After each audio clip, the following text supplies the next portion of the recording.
será mesmo que a igreja irá passar pela grande tribulação? Ou será que essa grande tribulação descrita por Jesus em Mateus 24, que corresponde às 70 semanas de Daniel, que vão passar por todos os flagelos descrito em Apocalipse, não é somente para Israel? No vídeo de hoje, vocês vão entender comigo para quem é este período de grande tribulação. Por isso eu te convido a ficar comigo até o final do vídeo, a se inscrever no canal, deixar o seu like, seu comentário, suas dúvidas, perguntas e o mais importante, compartilhar esse vídeo para que outras pessoas venham sair de dúvida, porque tem muita gente se questionando, não, será que a igreja vai passar pela grande tribulação? Não, a igreja vai ser arrebatada antes, não, nós vamos ficar, a igreja vai ficar. Tem muito cristão confundido por aí. E no vídeo de hoje nós vamos esclarecer todas essas dúvidas. Então, fica comigo até o final e não deixe de compartilhar.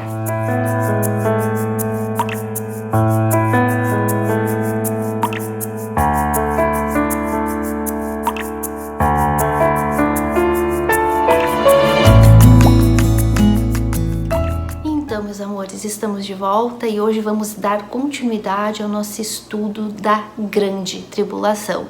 Tudo isso dentro de um estudo completo do livro de Apocalipse que demos início aí a 2 vídeos atrás. Te aconselho a ir na playlist do estudo do Apocalipse, a grande tribulação, e acompanhar os 2 primeiros vídeos, até mesmo para tu poder entender este aqui, tá bom? Então, nós vimos no último vídeo um panorama geral, assim, uma parte da história do povo de Israel, que sempre fazia o que era mal diante do Senhor, e eu estava ali explicando para vocês desse período, né, em que Israel foi levado cativo, escravo pelo rei da Babilônia, e eu estava lendo na Bíblia com vocês o principal motivo pelo qual essas 2 tribos do sul de Israel foram castigadas por Deus. A tribo de Judá e Benjamim, da qual fazia parte Daniel e os seus amigos, e todas aquelas centenas de milhares de pessoas que foram levadas cativas.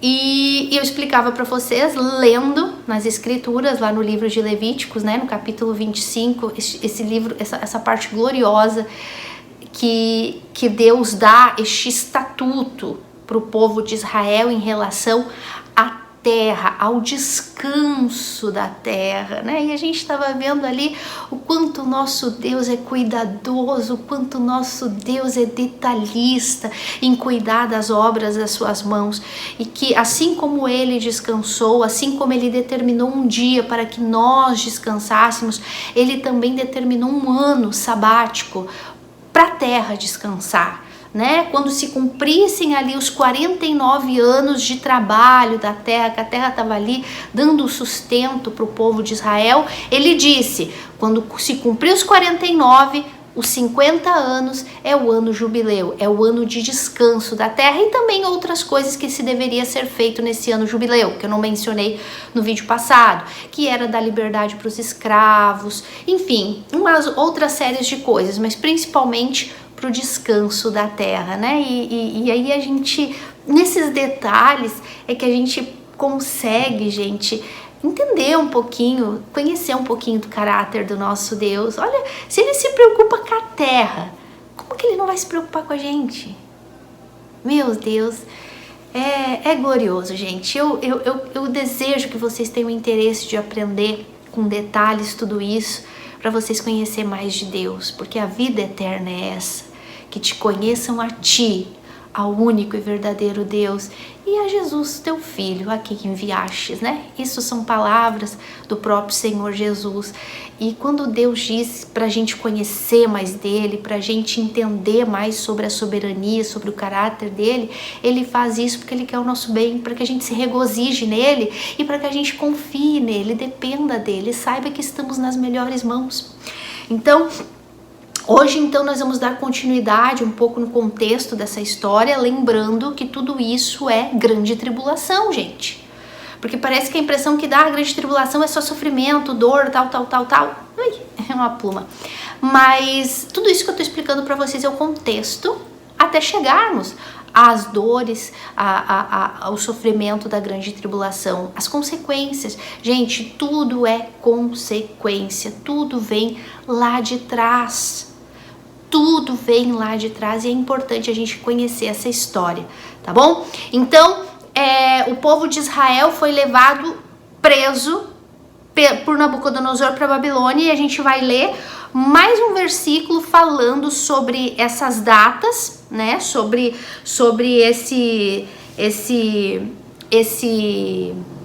esses números, né? Muito simbólicos, 70 semanas, 7 anos, 7 semanas de 7 anos.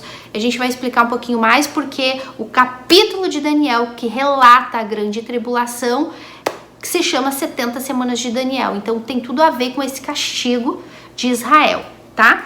Então vamos lá. No livro de Segunda Crônicas, tá? Segunda Crônicas. Gente, eu não sei se eu já falei isso pra vocês, mas o livro de Reis e o livro de Crônicas, ele conta a história de Israel. São os livros históricos que contam a história do povo de Israel. Então tudo que for sobre Reis, Samuel também. Mas Samuel é mais Davi, enfim, Salomão, né? Mas todo o livro de Reis e Crônicas é falando da história do povo de Israel. Esses que sempre faziam que era mal diante dos olhos do Senhor, né? Então, muitas vezes a gente vê, tu lê o livro de Crônicas, tá falando de Jeremias. Aí tu vai lá quase no final do Antigo Testamento e lê Jeremias, daí tu fala, nossa, mas que confuso, eu li sobre Jeremias lá em Crônicas e agora o livro de Jeremias tá aqui no final. Meus amores, a Bíblia não foi escrita numa ordem cronológica de acontecimentos, não. O livro de Reis e de Crônicas conta a história do povo de Israel vivida em determinadas situações, da história. Então, o fato de Jeremias estar lá no final do Antigo Testamento não quer dizer que a história de Jeremias foi depois que Crônicas. Não, Crônicas, a própria palavra crônica significa história, né? Então, a ordem, digamos assim, está trocada, mas é para seguir uma ordem da Bíblia, assim, os livros da lei, o Pentateuco, depois os livros históricos, né, que entra Juízes, Esther, Crônicas, Reis, Samuel, são considerados livros históricos. Aí depois vem os livros poéticos, Jó, Salmos, Eclesiastes, Provérbios. Aí vem os profetas, né, começando de Isaías, profetas maiores, Isaías, Jeremias, e daí Daniel, e daí os profetas menores, que daí vem Oséias, Obadias, Joel, Oséias, Zacarias, enfim. Então, às vezes quando tu lê o Novo Testamento, como dizia os profetas, né? Como falam os profetas, mas que profetas são esses? Os livros proféticos, né? Dos profetas maiores e profetas menores. Então a Bíblia tem uma ordem cronológica. Juntaram-se os livros numa ordem para se estudar a Bíblia, né? O Pentateuco, os livros históricos, livros poéticos e profetas, numa ordem, juntaram todos os profetas. Mas isso não quer dizer que essas histórias foram vividas nesse período. Tá dando para entender? Então o livro de Crônicas conta a história do povo de Israel, então ali vai estar incluído Jeremias, Daniel. Tá dando para entender? Então a gente vai ver isso agora, ó. Lá no segundo livro de Crônicas, no último capítulo 36, fala do cativeiro, no cativeiro de Judá, no versículo 17. Fala ali da história quando Judá, que é as duas tribos que eu acabei de falar, Judá e Benjamim, foram levadas cativas pela Babilônia. Então aqui no final, no versículo 20, diz assim, os que escaparam, falando ainda dessa peregrinação de prisão dos judeus para a Babilônia, né? Diz assim, os que escaparam da espada, a estes levou a estes levou para a Babilônia, porque teve muita morte, né? Quando Nabucodonosor invadiu Israel, ou Judá, houve muita morte. Então, os que escaparam à espada foram levados cativos para a Babilônia, onde se tornaram seus servos e de seus filhos, até ao tempo do reinado da Pérsia. Aqui a gente volta lá para a estátua de Nabucodonosor. Eu sei que eu não estudei a estátua de Nabucodonosor com vocês com detalhes, mas a gente tem um vídeo aqui no canal falando assim, ó, os impérios mundiais. Lá eu dei uma pincelada assim, mais ou menos, para vocês entenderem dos reinos, né? Babilônia, Medos Persas, Grécia e Roma, os 4 impérios que o mundo teve. Da época de Daniel para cá, porque antes de Daniel a gente já teve o Império Egípcio e o Império Sírio, né? Então, de Daniel para cá foram estes 4. Então, depois da Babilônia veio os persas, né? Os medos persas, os braços da estátua. Então, se tu quiser entender um pouquinho mais, vai lá no vídeo do canal que fala os impérios mundiais. Tá? Impérios mundiais e o anti-messias. Aí vocês vão entender um pouquinho mais sobre isso. Mas olha como a Bíblia é perfeita. Ela sempre está se respondendo ela mesma, né? Então, levaram os que não morreram na invasão de Jerusalém, foram levados cativos para a Babilônia, foram feitos escravos, até que se cumprir, até o tempo do reino persa. Ou seja, eles foram escravos dos babilônios, de Nabucodonosor, e depois seguiram escravos dos persas, né? Dos medos e dos persas, que foi os braços de prata da estátua. E diz assim: para que se cumprisse a palavra do Senhor por boca de Jeremias, o profeta. Olha aqui o que eu falei para vocês no vídeo anterior, para vocês entenderem, para que se cumprisse a palavra do Senhor por boca de Jeremias, até que a terra se agradasse dos seus sábados. Todos os dias da desolação repousou, até que os 70 anos se cumprissem. Isso aqui tá lá em 2 Crônicas,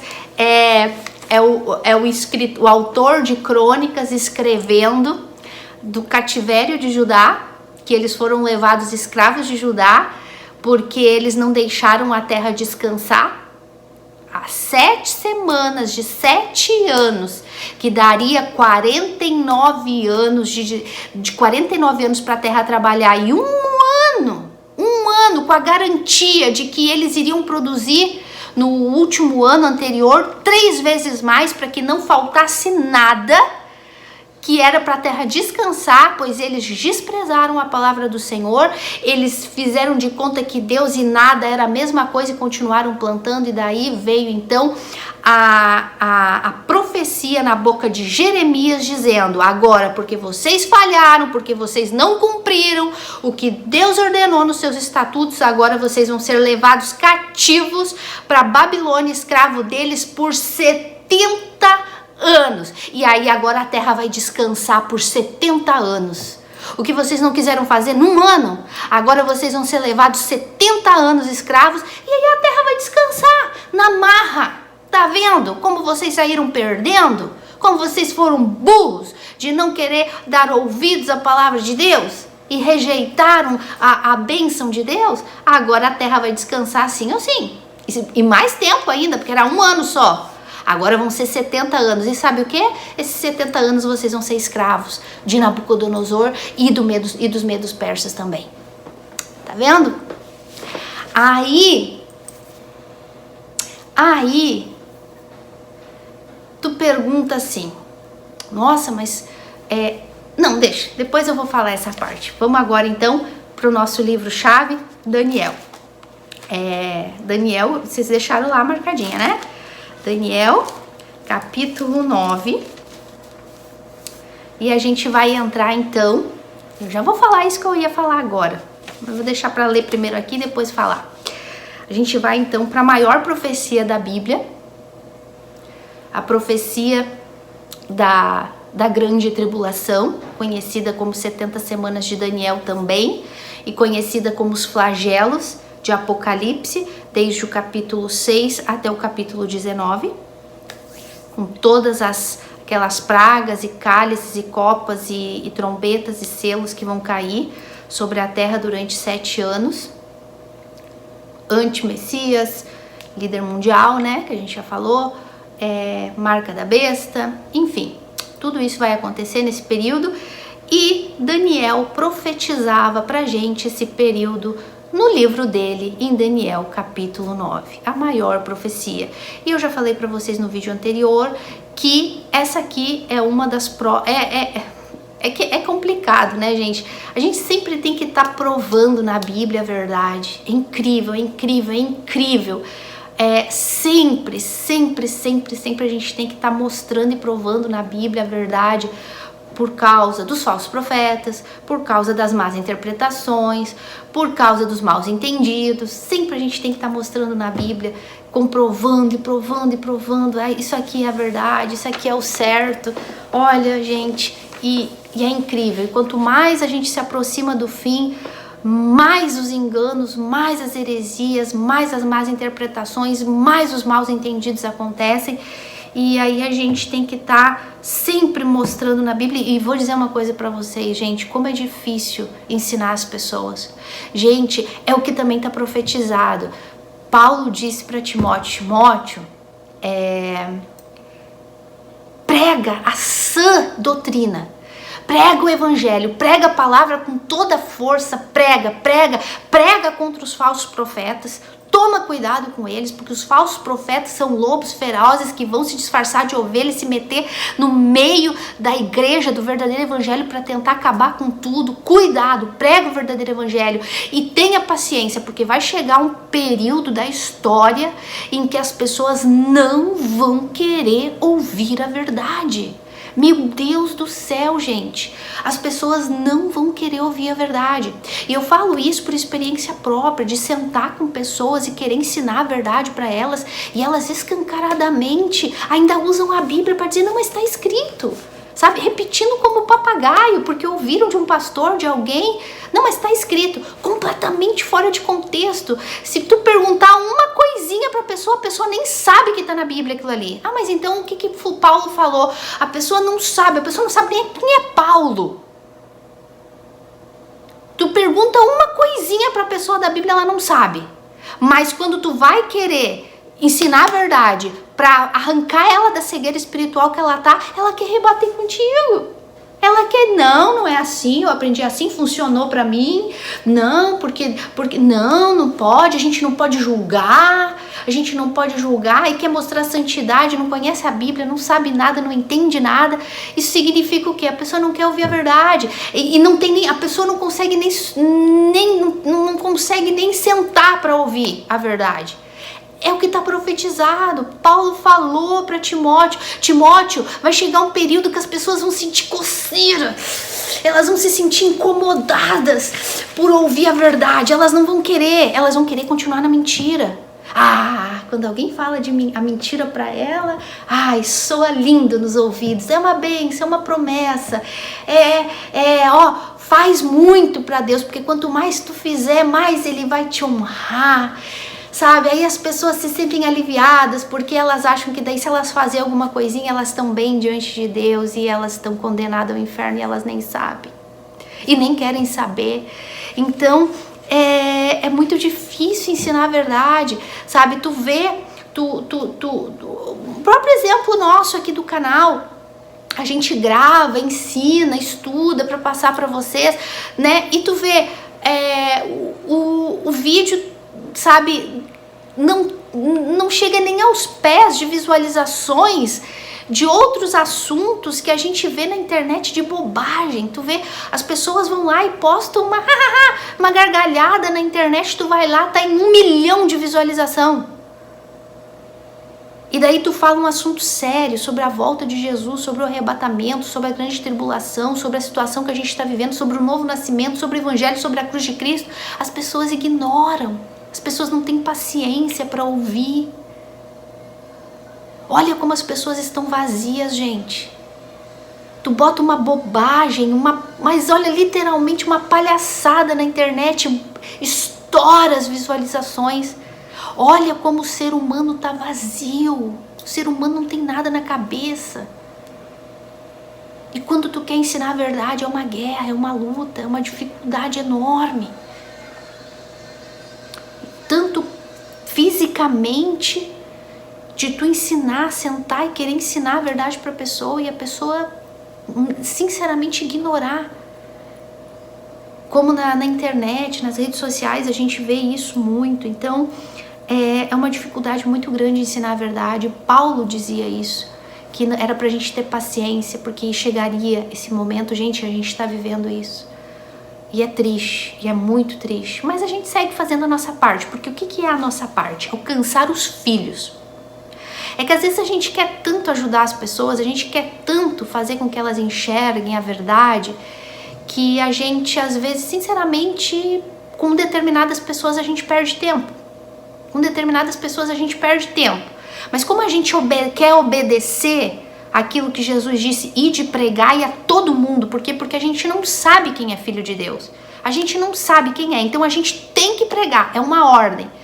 Então, a gente tem que pregar para todo mundo e vai alcançar os filhos. Quem é filho vai entender, vai crer e vai se alegrar por ter os olhos abertos. Quem não é, vai desprezar, vai querer discutir, não vai querer ouvir, vai se incomodar, sabe? Vai querer mostrar uma santidade. E aí, sabe? Então, a nossa missão é pregar para todo mundo, ensinar e alcançar os filhos, porque os filhos, quando ouvirem a verdade, a máscara vai cair, a viseira vai cair, e é esses que a gente quer alcançar. Então, ajuda a gente a compartilhar, compartilha os vídeos, principalmente os vídeos aqui do canal que fala de Cristo, da cruz de Cristo, do novo nascimento. São os vídeos, todos são, mas esses é os que vão levar as pessoas a nascerem de novo, a serem salvas. Então, a profecia das 70 semanas, que é a profecia da grande tribulação. Então, vamos lá. Estão preparados, gente? Porque aqui começa, aqui é fogo puro, hein? Daqui pra frente a gente só vai terminar em Apocalipse, na guerra lá com... falso profeta e todos os seguidores da besta. Tá bom? A gente vai começar em Daniel 7 e vai terminar lá. Quer dizer, já começamos desde Levíticos, né? Passamos por Levíticos, passamos por Crônicas, chegamos em Daniel e vamos em frente. Então diz assim, vamos ler.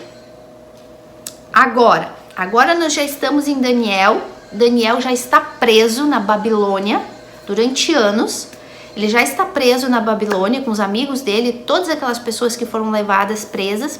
E vocês sabem que Daniel era uma pessoa importantíssima lá no reino de Nabucodonosor. E Daniel escrevia muito, ele escreveu esse lindo livro pra gente de Daniel, que é um dos meus preferidos, não é novidade pra ninguém. E é uma das pessoas que eu tenho mais curiosidade de conhecer quando chegar no céu. Paulo e Daniel. São duas pessoas que eu, sinceramente, tenho muito desejo de conhecer depois de conhecer Jesus. Os dois. Por que será, né? Por que será? João também, claro. Mas, não sei, tem um carinho especial por esses dois aqui. Então, capítulo 9, versículo 1, diz assim. No primeiro ano do rei Dario, filho de Assuero, da linhagem dos Medos, da Pérsia, né? Medos persas, o qual foi constituído rei sobre o reino dos caldeus, né? Os caldeus são os babilônios. No primeiro ano do seu reinado, eu, Daniel, entendi pelos livros que o número de anos que falara o Senhor ao profeta Jeremias, que haviam de durar as assolações de Jerusalém, era de 70 anos. Vamos lá, vamos entender isso aqui. Todo o contexto vocês já viram. Israel descumpriu um mandamento, um estatuto gravíssimo de Deus, que era cuidar da terra. Eles descumpriram, eles não fizeram caso a Deus, e por causa disso eles foram levados cativos para a Babilônia, sobre uma profecia do profeta Jeremias, que disse: porque vocês desobedeceram, não deram descanso para a terra, agora a terra vai descansar na marra, e esse tempo de repouso da terra, vocês vão ficar cativos na Babilônia 70 anos. Ponto.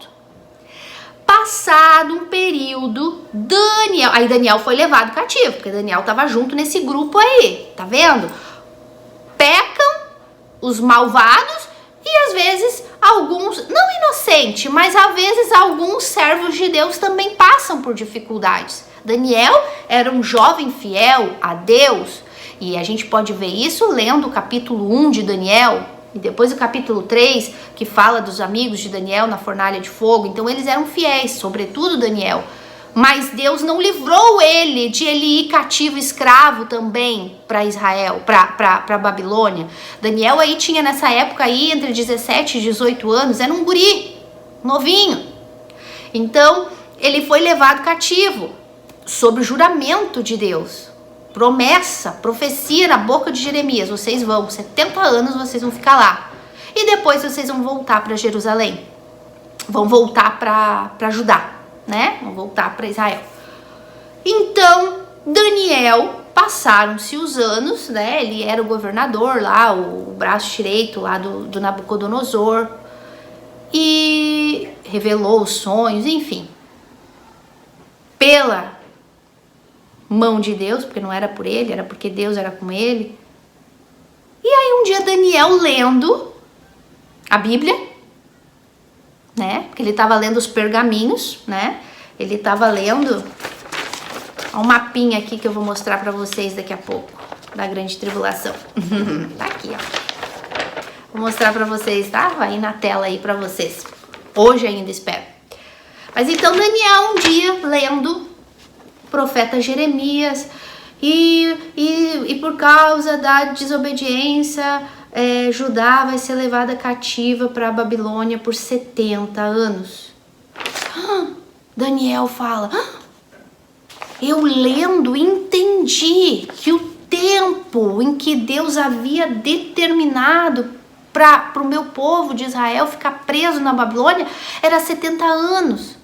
O tempo está acabando. Já está se cumprindo. Ele falou que haviam de durar as assolações de Jerusalém era de 70 anos. E o tempo estava no fim. E daí Daniel disse: agora, Senhor, a gente vai voltar para casa. Como que vai ser isso? E Daniel nunca voltou. Ele nunca voltou porque ele ficou lá, porque a missão dele era lá, né? Morreu na Babilônia, mas morreu na glória, porque a Bíblia fala 1, 2, 3 vezes: servo muito amado. Daniel, tu és servo amado de Deus. Já pensou que honra? Já pensou, gente? Ouvir isso, porque a gente ouve Deus falando isso de Jesus. Este é o meu filho amado. Aí ele vai e fala para Daniel assim: Daniel, tu eres muito amado do Senhor. Ai, quem dera, né? A gente pudesse também. Que a gente é amado por Deus, a gente só em ter a graça dele sobre a nossa vida, só em ele ter nos dado o direito de nascer de novo. Isso não tem preço, mas já pensou ter um amadinho aí no meio? Essa é minha serva amada. Já pensou, gente? Que legal. Não sei. Será que alguém de nós, alguma vez na vida, foi ou será chamada de serva muito amada? Não sei, eu não sei se a gente merece isso. Eu acho que não. Porque se a gente se comparar aqui a Daniel, se comparar com Paulo, com Daniel, a gente tá lascado. Então Daniel percebeu que estava terminando esses 70 anos de cativério. Então ele falou, Senhor, e agora o que eu faço? O que ele foi fazer? O que ele mais fazia, para quem conhece Daniel, o que ele fazia? 3 vezes por dia, que até para a boca dos leões ele foi porque ele fazia isso? Orar ao Senhor.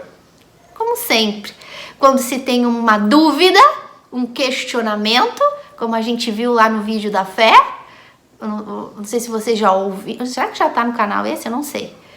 Mas se já tá lá, a gente falou sobre que a dúvida é bom, porque quando a gente tem uma dúvida, um questionamento, a gente corre para onde?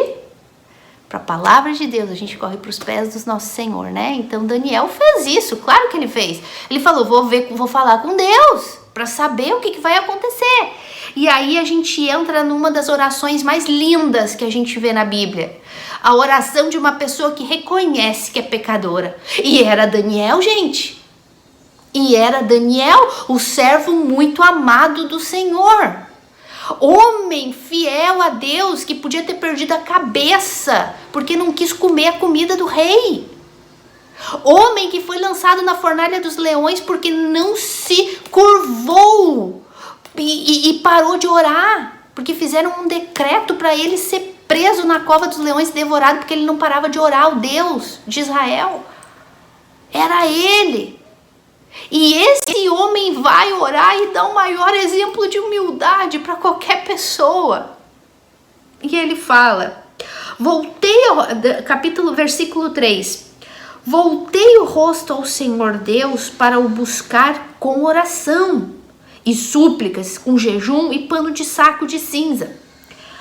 Orei ao Senhor meu Deus e confessei e disse, olha só, confessou e disse, ah, Senhor, Deus grande e temível, que guardas a aliança e a misericórdia para com os que te amam e guardam os teus mandamentos. Temos pecado e cometido iniquidades. Procedemos perversamente e fomos rebeldes, apartando-nos dos teus mandamentos e dos juízos. Olha só que oração é essa. Pensa, Daniel podia chegar e falar, Senhor, ó, tá acabando aqui os 70 anos, o senhor sabe, né? Eu sou o governador aqui da Babilônia, fui de Nabucodonosor, fui de Dario, de Ciro, dos persas. O senhor sabe, eu sou grande aqui, eu revelei os sonhos. O senhor, o que o senhor vai fazer? O que a gente faz? Olha o que ele faz na oração. Senhor, eu tô aqui para confessar o meu pecado e o pecado do meu povo. O povo de Israel, o povo de Judá. A gente não presta. A gente só faz o que não presta. A gente é pecador, só faz iniquidade. Olha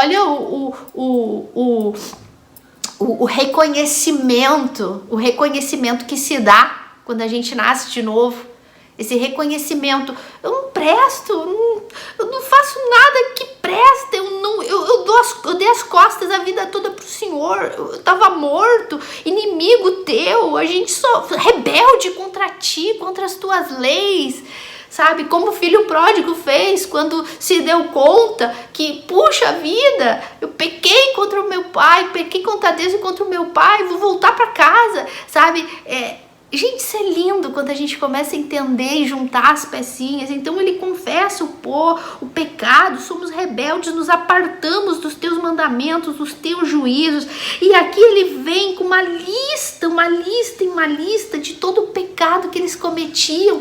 E aí ele vem assim, no versículo 18, inclina, ó Deus, os ouvidos e ouve, abre os olhos e olha para a nossa desolação, 70 anos de escravidão na Babilônia que estavam terminando. Olha, Senhor, para a nossa desolação. A gente não merece, a gente é toda essa porcaria aí que eu acabei de falar pro Senhor, pecador, iníquo, inimigo, só fazemos o que é mal. Mas olha, Senhor, olha, porque o Senhor é temível, mas o Senhor também é misericordioso. Olha, abre os olhos, olha para nossa desolação e para a cidade que é chamada pelo teu nome. Que cidade é essa que é chamada pelo nome de Deus? Jerusalém, a eterna cidade de Deus, onde Cristo vai reinar por toda a eternidade. E a gente vai estar lá com Ele, se tu é nascido de Deus.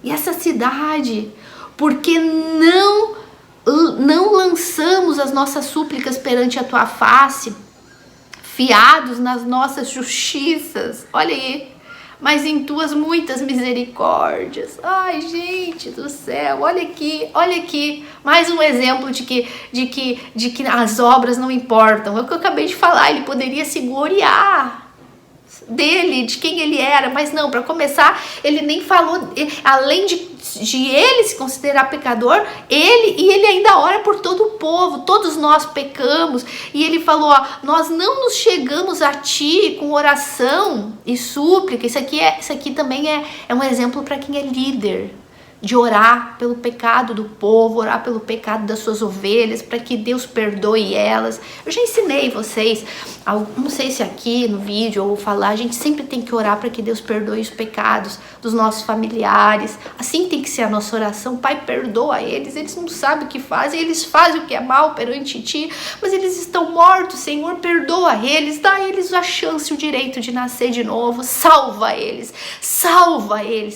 Tem gente que diz assim, mas então se a salvação é pela graça e Deus já predestinou quem vai ser salvo, então para que a gente ora? Porque Deus mandou a gente orar, e a gente deve orar pelo pecado da nossa família, pelo pecado dos nossos entes queridos. Tu que é líder, tu que é pastor de verdade, ora pelo pecado das tuas ovelhas, para que elas se arrependam, para que elas sejam perdoadas por Deus, como Daniel fez. Isso aqui é um exemplo de oração para a gente fazer. E ele fala, nós não nos achegamos a ti em súplicas, em oração, confiados na nossa força do braço. Senhor, eu dei tudo, agora o Senhor tem que me honrar. Senhor, eu sou fiel, eu sou muito amado. Senhor, olha, eu fiz isso, eu fiz aquilo, eu ajudei, eu fiz isso, agora o Senhor me honra.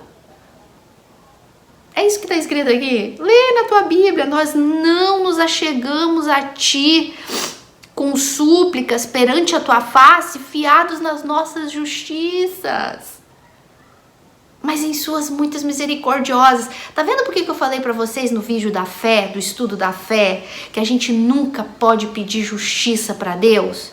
Aí usam lá aquele versículozinho que fala que Deus fez justiça na causa da viúva, uma coisa que não tem nada a ver com relação a pedir justiça para Deus.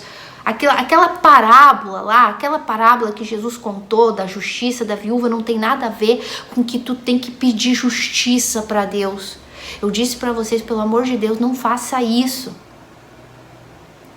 A gente tem que chegar diante de Deus e pedir misericórdia.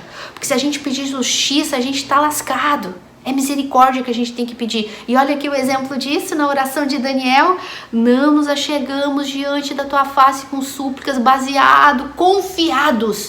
confiando nas nossas justiças, mas nas tuas misericórdias. Poxa vida, como que Deus não vai responder uma oração dessa, gente? Como que Deus não vai responder uma oração dessa? Ó Senhor, ouve. Ó Senhor, perdoa. Ó Senhor, atende-nos e age. Não te retardes por amor de ti mesmo. Barbaridade.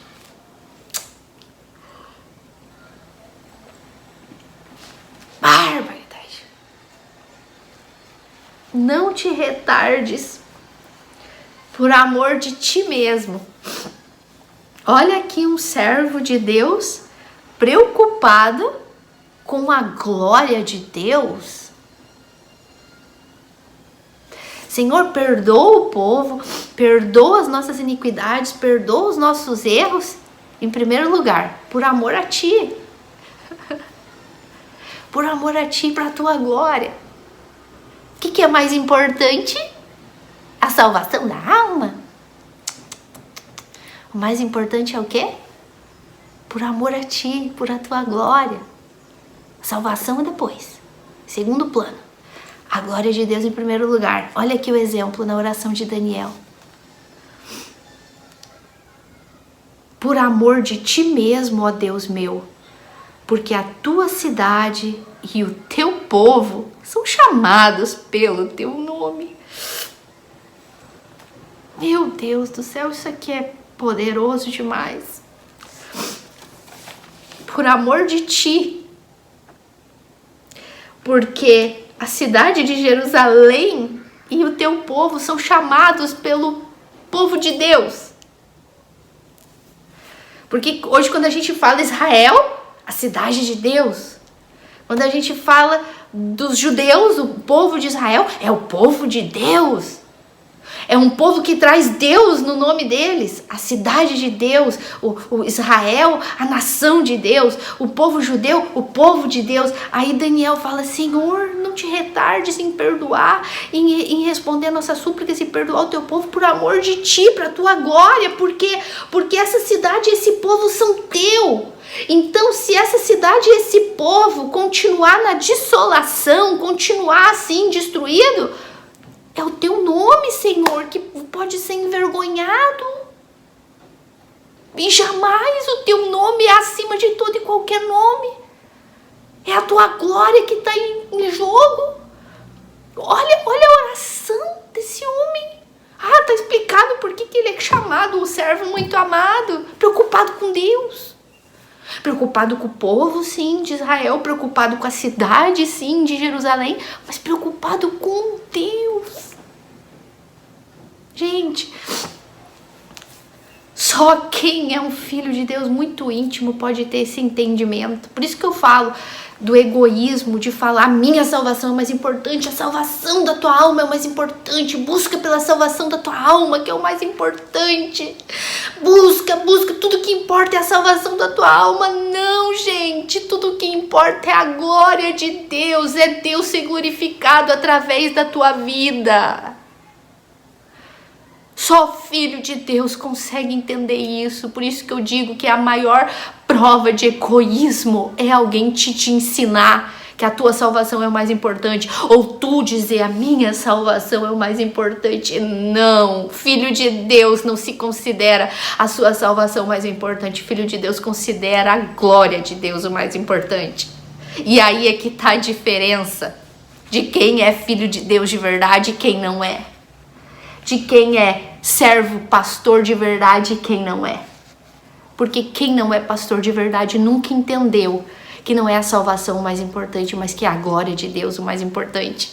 Daniel entendia, Paulo entendia, Pedro entendia, Tiago entendia, João entendia. Que engraçado, né? Todos os homens de Deus do passado e do Novo Testamento, os discípulos entendiam que a glória de Deus era o mais importante. E hoje, os que são nascidos de Deus de verdade também entendem.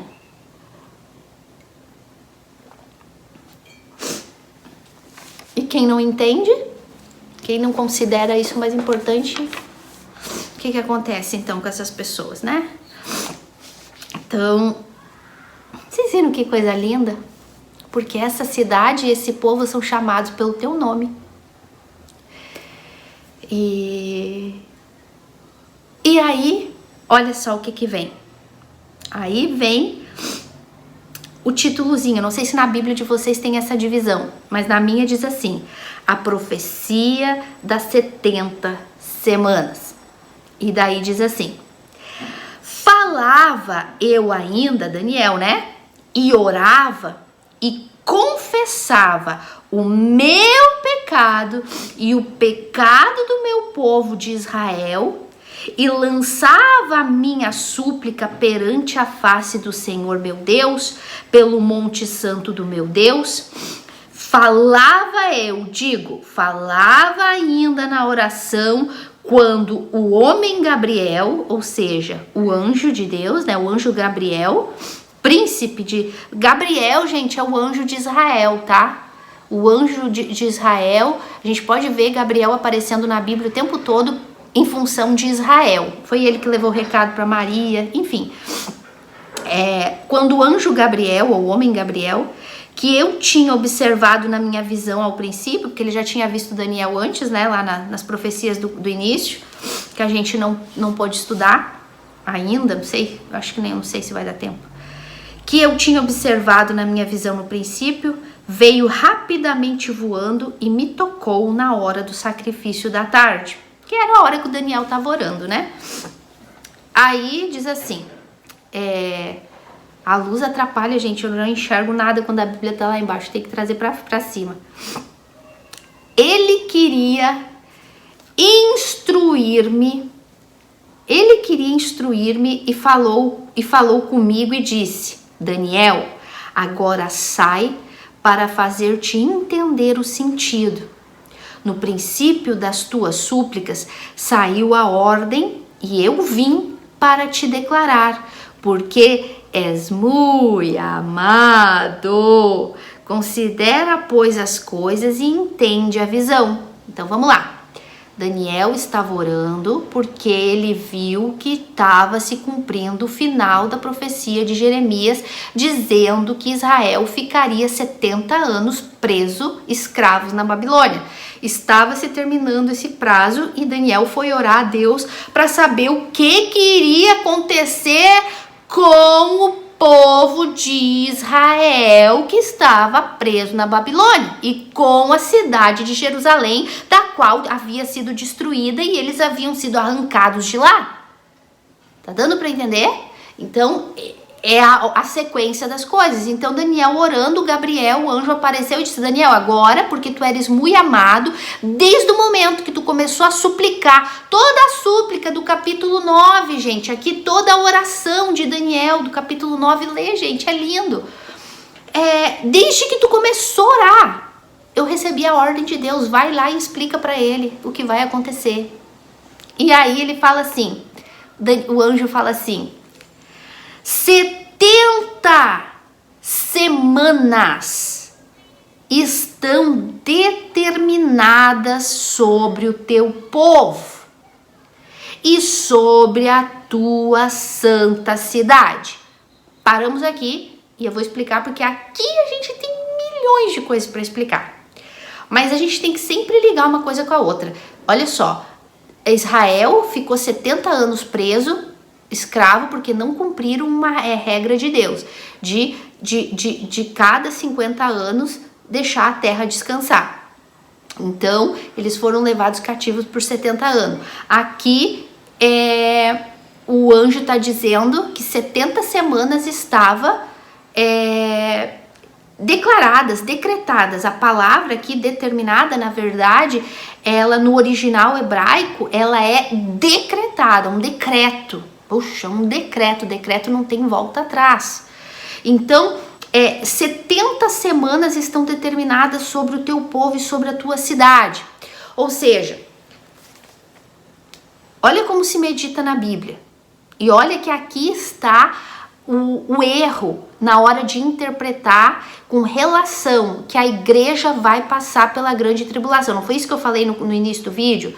Que a gente ia saber hoje se a igreja ia passar pela grande tribulação? Que eu já falei que não, né? Mas na Bíblia, para quem que foi instituída, decreto, aqui na minha Bíblia, provavelmente na tua, tá determinado.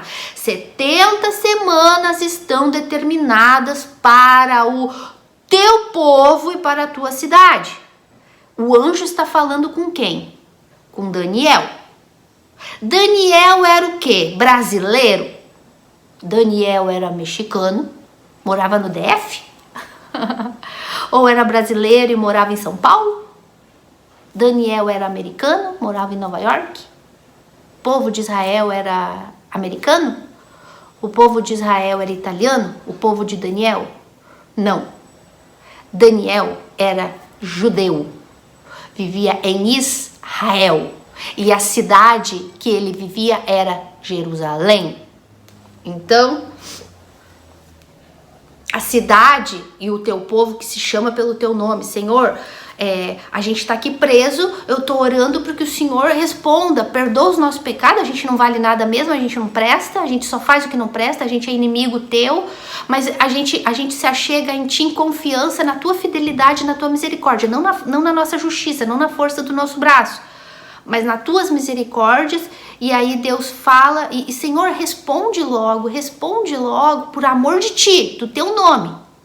Porque esse povo pecador aqui, que eu faço parte, eu sou o primeiro a ser pecador, essa cidade, Jerusalém, que só peca contra ti, é a tua cidade, é o teu povo. Olha o contexto de toda a história, de tudo, meus amores. Quem é que foi levado cativo pela Babilônia? Foi os brasileiros? Foi os americanos? Foi os italianos? Foi os mexicanos? Foi os espanhóis? Não, gente, foi o povo de Israel. Aqui entra a confusão de dizer que a igreja vai passar pela grande tribulação. O povo que foi levado cativo não foi os gentios, não foi a igreja, foi o povo de Israel. E aí o anjo vem e fala: 70 semanas estão instituídas sobre o teu povo, Daniel. O teu povo é quem? O povo de Israel, o povo judeu. E sobre a tua santa cidade. Qual era a cidade santa de Daniel? Jerusalém, a cidade da paz, considerada a cidade da paz e que vive em guerra desde que nasceu. Só vai ter paz quando Cristo reinar. Quando ele, claro, sempre aonde ele está vai ter paz. Sempre vai ter paz e justiça.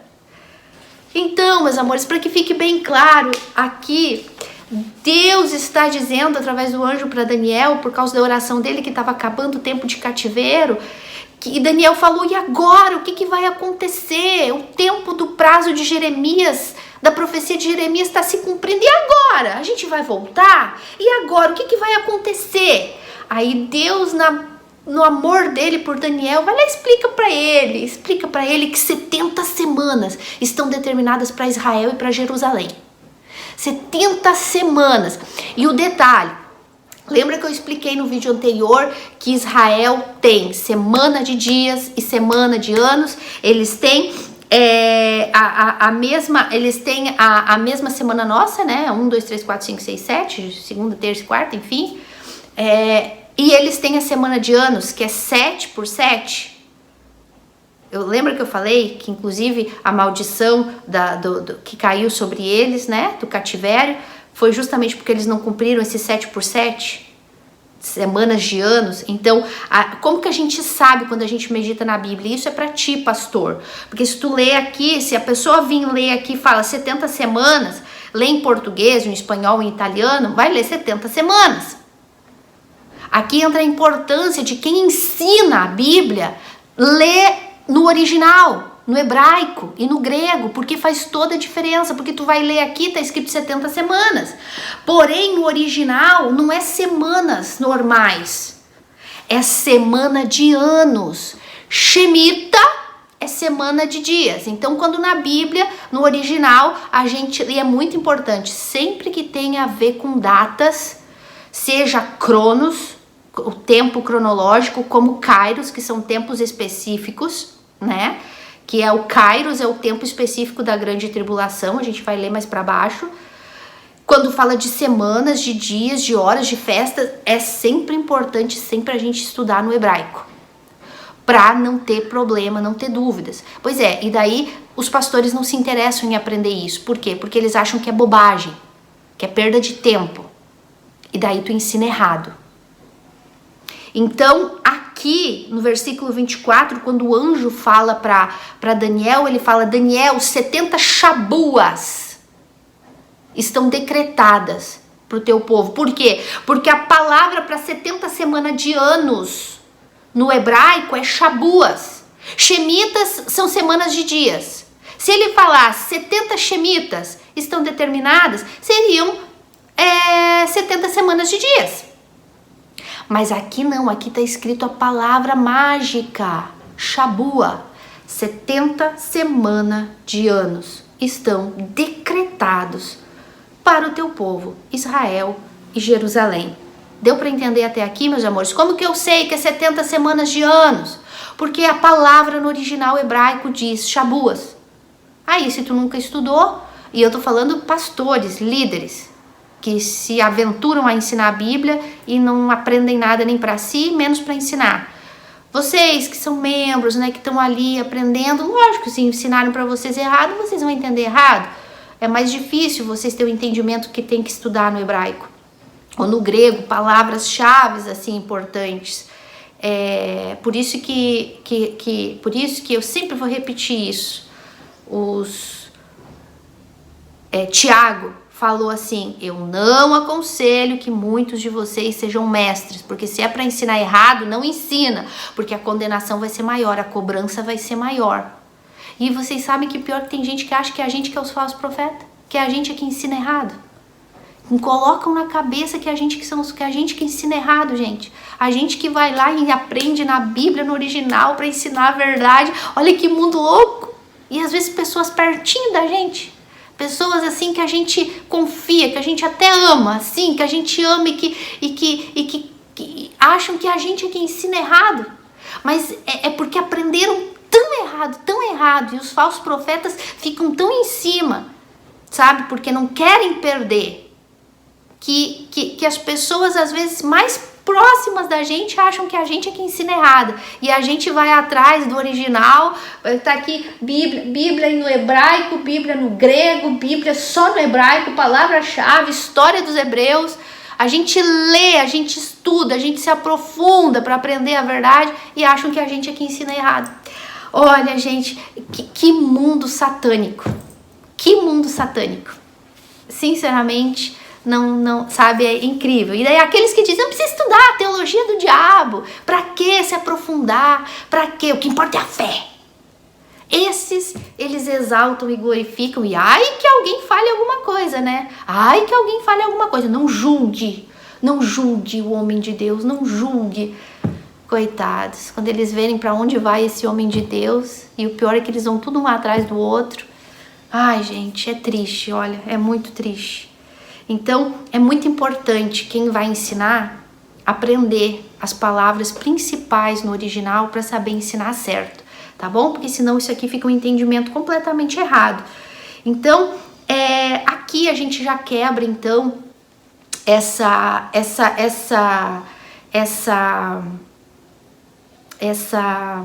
esse engano de que a igreja vai passar pela grande tribulação, porque aqui está escrito 70 semanas de Daniel é o período da grande tribulação, tá? E a gente vai ensinar no próximo vídeo, que é a folhinha essa aqui que eu vou ensinar para vocês, tá? O calendário da grande tribulação, o calendário profético da grande tribulação, tudo dentro da Bíblia, gente, nada daqui, Bíblia. Então, as 70 semanas de Daniel é o que foi decretado, a maldição que caiu sobre Israel, que é 70 semanas de Daniel, a grande tribulação, tudo que está descrito em Mateus 24, e tudo que está descrito desde o capítulo 7 até o capítulo 19, do capítulo, ai, agora me deu um branco, peraí, capítulo 7, não, capítulo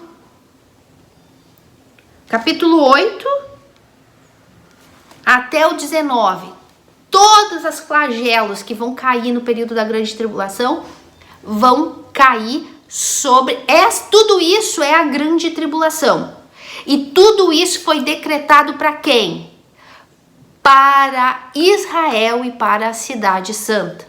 Ou seja, para o povo de Daniel, para o povo de Israel. Então aqui é a primeira prova incontestável de que a igreja não vai passar pela grande tribulação. A grande tribulação foi decretada para o povo de Daniel, ou seja, para o povo de Israel. A grande tribulação é para o povo de Israel, não é para a igreja. Tá dando para ficar claro até aqui, meus amores? Aí entra agora aquilo que eu ia falar antes e eu deixei para falar agora, porque é importante vocês entender. Nossa, mas por que Deus foi tão duro? Por que Deus foi tão duro com o povo de Israel? Porque não era o povo dele, não foi o povo que ele escolheu para ele. Por que Deus criou, gente? Deus criou a grande tribulação, as 70 semanas de Daniel, a grande tribulação para Israel, para o povo dele. Nossa, que Deus injusto, por que tudo isso? Meus amores, entendam uma coisa, vocês têm que entender a história de Deus com o povo. Deus escolheu Israel. Deus escolheu Israel para ser um exemplo de nação na terra. Gente, os vizinhos estão gritando aí, mas eu não vou parar o vídeo. Deus escolheu Israel para ser um exemplo de nação na terra para as outras nações, para os outros povos pagãos. Não podemos nos esquecer, naquela época existia um povo pagão, o povo sírio, o povo iraquiano, o povo que era a Síria daquela época, o povo babilônio, o povo medo-persa, os fenícios, o Egito, o povo mais pagão que pode existir na face da terra desde aquele então. É o povo mais pagão, o povo mais idólatra que existe. Então Deus vai lá e tira um homem lá de Harã, chamado Abraão, que é Iraque, que essa região que a Bíblia fala da onde Deus tirou Abraão, é Iraque hoje, de uma cultura totalmente pagã, para de Abraão dar a origem ao povo de Israel, porque Deus queria que Israel fosse o exemplo para as demais nações. Não, eu vou fazer de vocês raça eleita, raça escolhida, e não é porque vocês são melhores que os outros, não. Eu escolhi vocês são os mais insignificantes, o mais pequeno. Se a gente for olhar no mapa hoje, gente, o tamanho de Israel é uma nisquinha assim, comparado com todos os países rodeadores ali, países pagãos inimigos de Israel. Israel não é nada, é um piolho no meio de um zoológico de animais grandes e ferozes.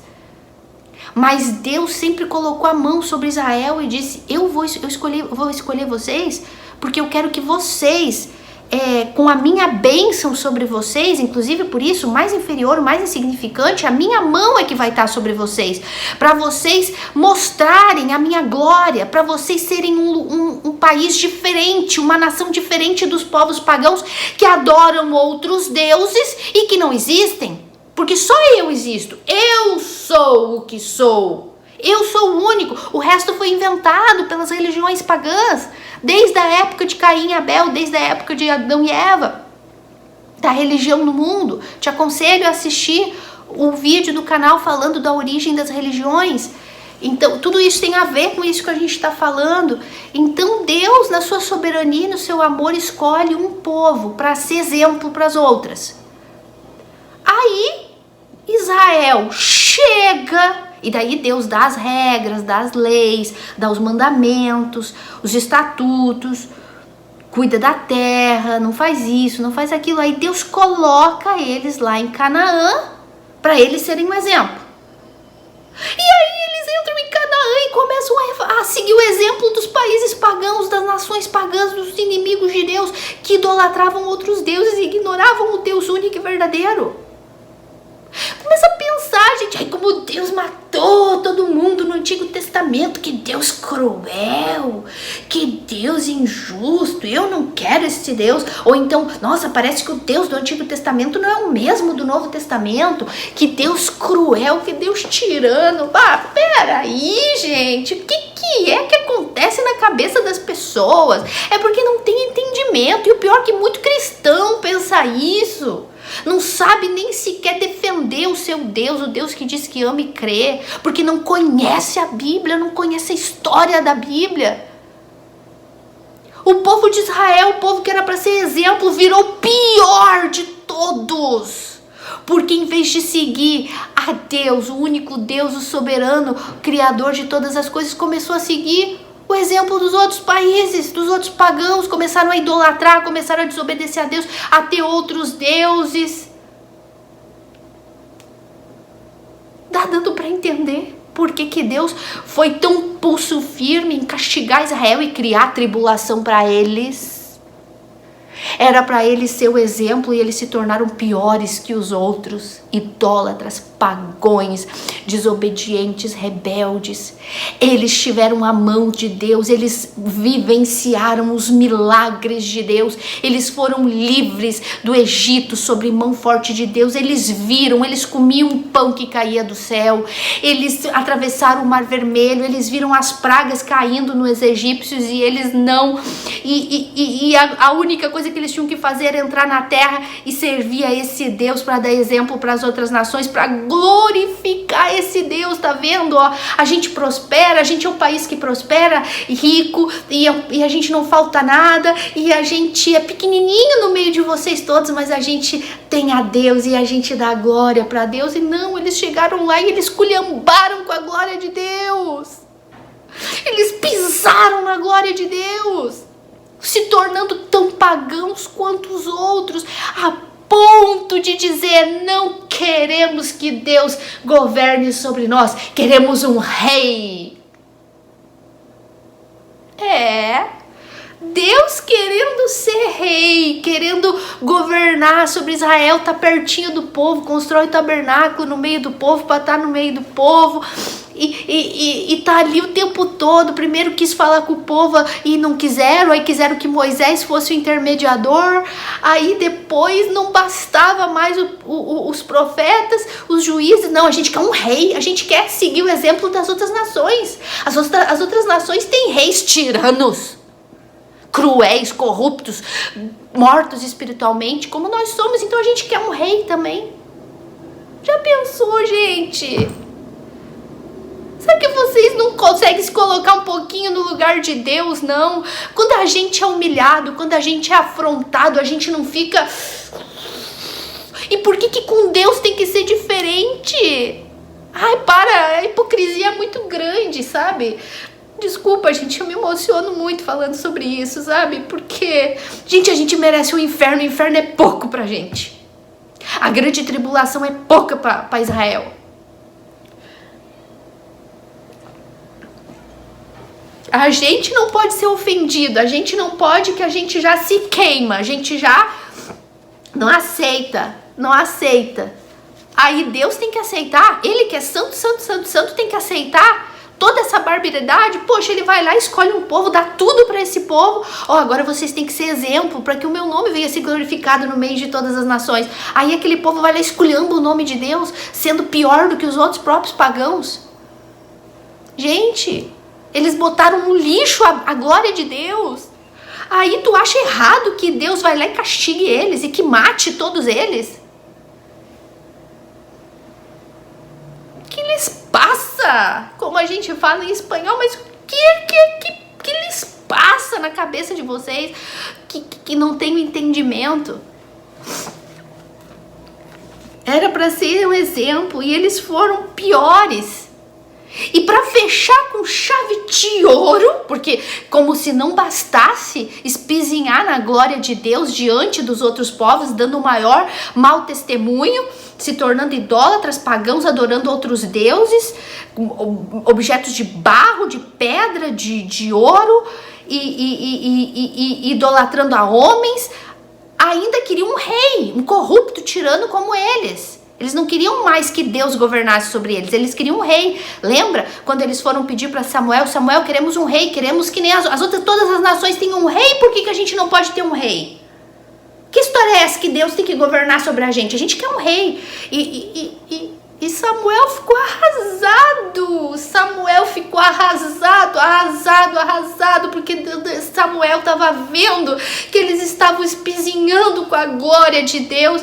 E daí Daniel vai: Senhor, o que está passando com essa gente?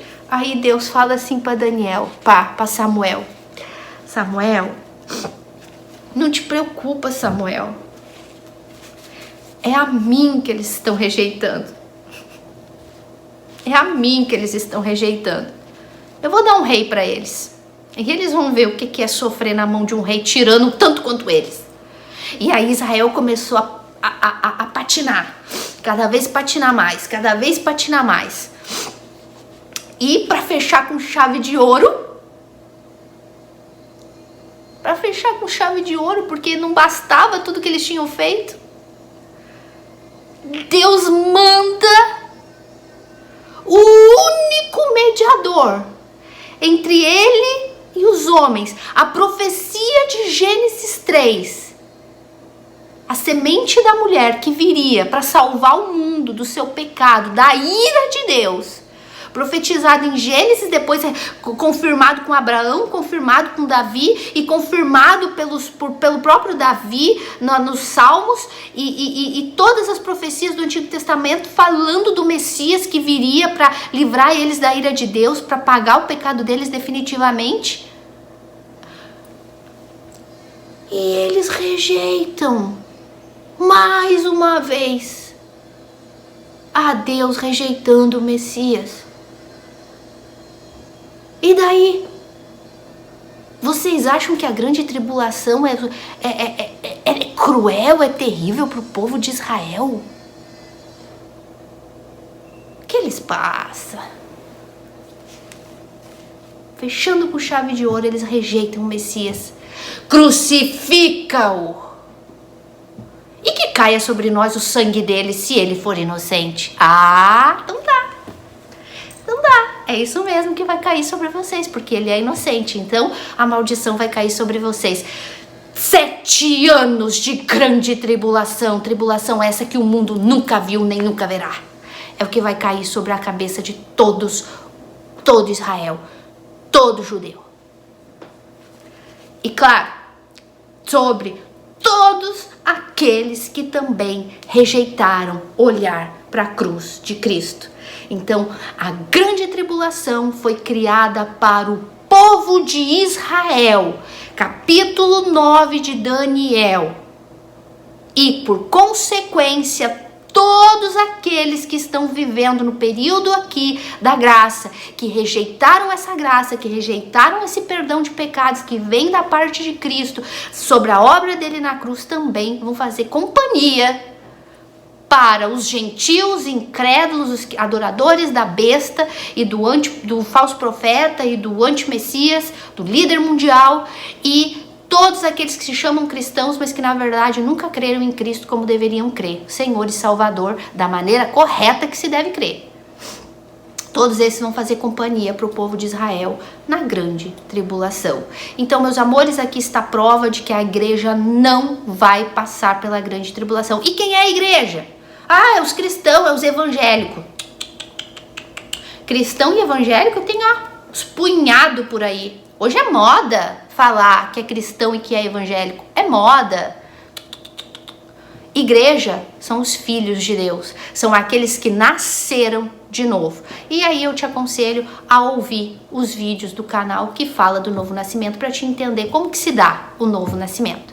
Tá bom, meus amores? Então, eu queria terminar essa parte aqui de hoje, né? Lendo essa primeira parte aqui para explicar a origem da grande tribulação, que ela é um castigo para Israel. Então, que só Israel e todos aqueles que rejeitaram o Messias vão passar pela grande tribulação. A igreja, os filhos de Deus, não irão passar. E aí a gente vem com o próximo estudo, com essa calendáriozinho, com esse mapinha das 70 semanas de Daniel, que é a 70, que é o período da grande tribulação, e a gente vai ver isso com muito detalhes. Eu me despeço de vocês e até a próxima.